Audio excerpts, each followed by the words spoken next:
Assalamualaikum warahmatullahi wabarakatuh. Bagaimana kabar kalian? Semoga dalam keadaan sehat walafiat dan dalam perlindungan Allah Subhanahu wa taala.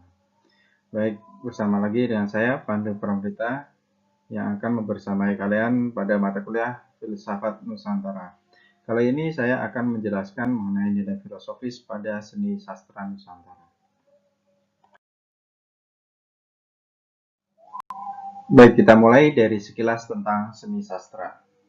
Seni sastra merupakan cabang seni yang menggunakan bahasa sebagai medianya, baik secara lisan maupun tulisan. Unsur estetika atau yang dikenal sebagai unsur intrinsik pada seni sastra meliputi diksi, imaji, majas, rima, dan irama. Adapun karya-karya seni sastra meliputi pantun, dongeng, hikayat, puisi, cerpen, prosa, drama, dan novel. Selanjutnya mengenai bagaimana menelisik karya seni sastra, dalam hal ini saya mengungkapkan tentang teori atau metode hermeneutik. Hermeneutik merupakan metode untuk menafsirkan sebuah makna melalui teks. Nah, penafsiran tersebut melalui 4 langkah sebagai berikut. Yang pertama, kita perlu menjelaskan gejala, ya, gejala secara spesifik dan konkret terhadap teks tersebut. Ya. Kemudian mengkaitkan gejala tersebut dengan keberadaan atau keadaannya, jadi konteksnya. Ya.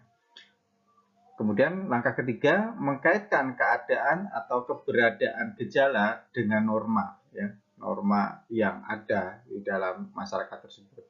Kemudian yang keempat, interpretasi keadaan, kejadian atau gejala dengan mengkaitkannya pada nilai-nilai tertentu, yaitu norma yang kita gali tersebut. Ya. Kita menuju pada contoh. Contoh pertama, kita bicara tentang filosofi dalam aksara Hanacaraka. Ya.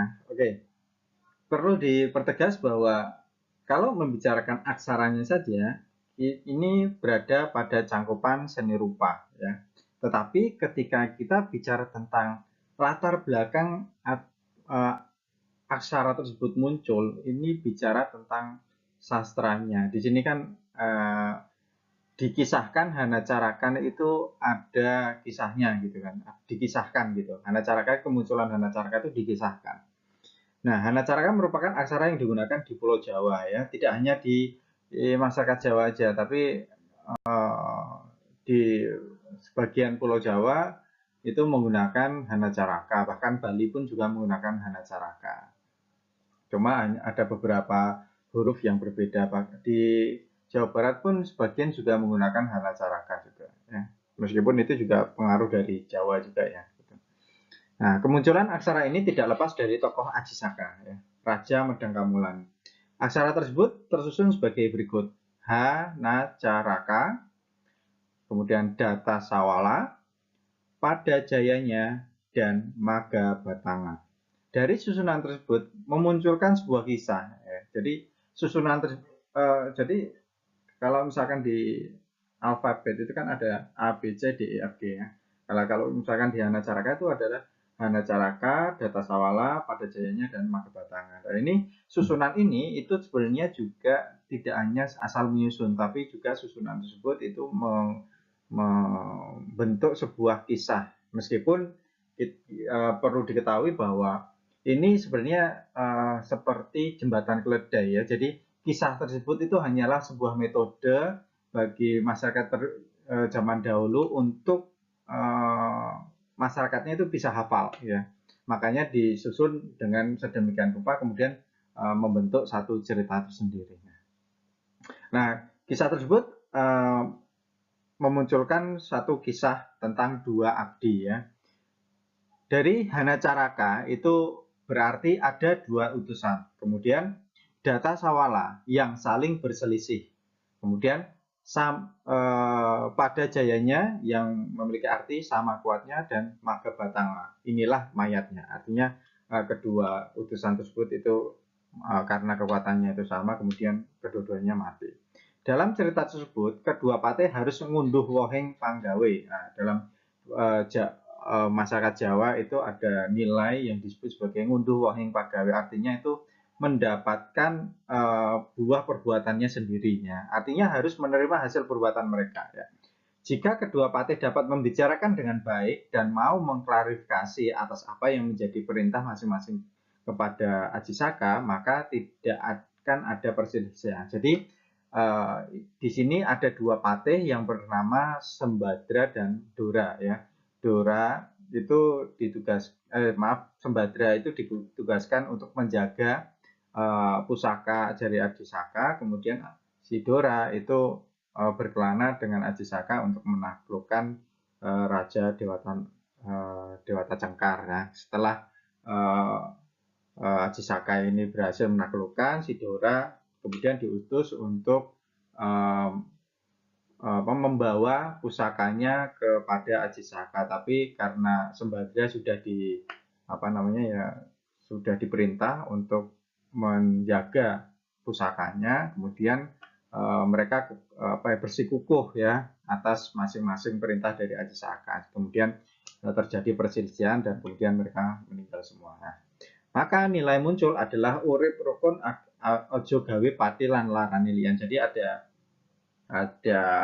pepatah atau pandangan hidup masyarakat Jawa yang mengungkapkan bahwa urip rukun ojo gawe pati lan larane liyan. Jadi hiduplah rukun dan jangan membuat mati atau musnah dan setidaknya menyakiti orang lain gitu ya. Gitu. Itu nilai filosofis yang ada di dalam susunan huruf aksara Hanacaraka itu.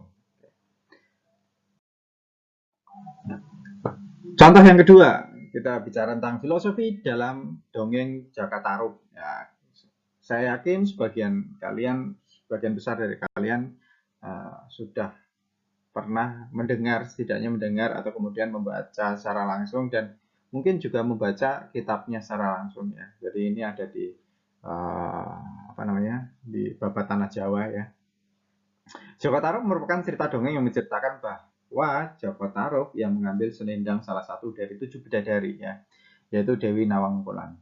Singkat cerita, Jaka Tarub menikah dengan Dewi Nawang Wulan dan mendapatkan seorang putri ya. Karena suatu kesalahan Jaka Tarub, Dewi Nawang Wulan marah dan berpesan kepada Jaka Tarub beserta penduduk desa bahwa mulai saat itu mereka harus bekerja lebih giat untuk mendapatkan hasil panen. Nah, setiap anaknya menangis, berilah dia air hasil masakan nasi. Namun jika anaknya terus menangis, maka bakarlah sejumlah jerami, maka Dewi Nawang Wulan akan turun untuk menyusui anaknya. Nah, dari cerita tersebut, pada dasarnya cerita Jaka Tarub merupakan analogi siklus pertanian yang digubah dalam bentuk dongeng. Gitu. Adanya Dewi Nawang Wulan merupakan musim panen yang ditandai segala hasil bumi melimpah. Nah, sedangkan ketika Dewi Nawang Wulan kembali ke Kahyangan merupakan penanda musim tanam tiba lagi. Maka Jaka Tarub dan petani harus kembali giat bekerja. Ya kan? Ya. Kemudian ketika anaknya mulai menangis, artinya itu sudah mulai stok makanan itu mulai menipis. Nah, kalau misalkan sudah terus-terusan menangis, maka memang pada waktu itu sudah mulai benar-benar menipis dan Dewi Nawang Wulan akan turun kembali ke bumi. Artinya akan tiba masanya musim panen gitu. Oke. Jadi gitu ya. Oke, kita pada contoh ketiga. Filosofi dalam legenda Candi Prambanan. Legenda Candi Prambanan lekat dengan cerita asmara Bandung Bondowoso yang terpikat kecantikan Roro Jonggrang ya. Ia diberi syarat untuk membangun 1000 candi. Sebelum Bandung Bondowoso menyelesaikan candi yang ke-1000 ya. Maaf ini salah ketik ya. Para jin kabur karena mendengar bunyi ayam berkokok dan cahaya yang dihasilkan dari pembakaran jerami dan bunyi-bunyian lesung oleh para abdi Roro Jonggrang. Bandung Bondowoso yang marah kemudian mengutuk Roro Jonggrang menjadi arca dan diletakkan pada candi yang ke-1000. Nah, dalam sejarah pembangunan candi Prambanan ya, candi ini dibangun pada abad ke-9 ya. Jadi ya, abad 9 itu ya dari abad 800 sampai menjelang 900 ya. Ya, kayak kita bayangkan sendiri ya. Sedang legenda Roro Jonggrang itu disinyalir muncul pada masa Kerajaan Mataram. Kerajaan Mataram itu pada abad ke berapa ya? 18 ya, 18-an. 18 sampai ke ya sampai sekarang ya. Jadi ya paling cepat 18. Artinya apa? Itu 9 abad setelah candi itu ada. Artinya apa? Nah, legenda ini diduga merupakan politik keraton Mataram ya, yang mengukuhkan kekuasaan di hati rakyatnya. Sepanjang rakyat mempercayai bahwa terciptanya Candi Prambanan berasal dari cerita Roro Jonggrang, maka kekuasaan kerajaan Mataram masih tertanam kuat di hati rakyat. Loh, kenapa sih kok terjadi politik keraton kan gitu? Nah, kita tahu sendiri bahwa Candi Roro Jonggrang itu adalah candi Hindu ya gitu. Sedangkan Mataram itu adalah kerajaan Islam.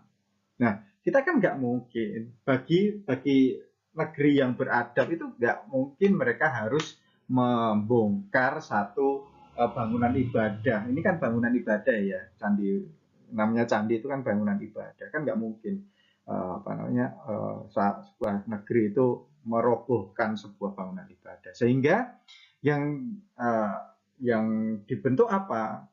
Bukan merobohkan candi, tapi membangun satu pengetahuan baru gitu ya. Jadi candi bukan dibentuk karena adanya keyakinan, tetapi candi dibentuk karena mitologi gitu. Maka muncullah kisah legenda Roro Jonggrang gitu. Oke, sekian dari saya. Terima kasih atas perhatiannya. Jika ada pertanyaan, silakan kalian ketik dalam komen atau kemudian kalian memberikan pertanyaan melalui WhatsApp grup. Oke. Akhir kata dari saya, Assalamualaikum warahmatullahi wabarakatuh.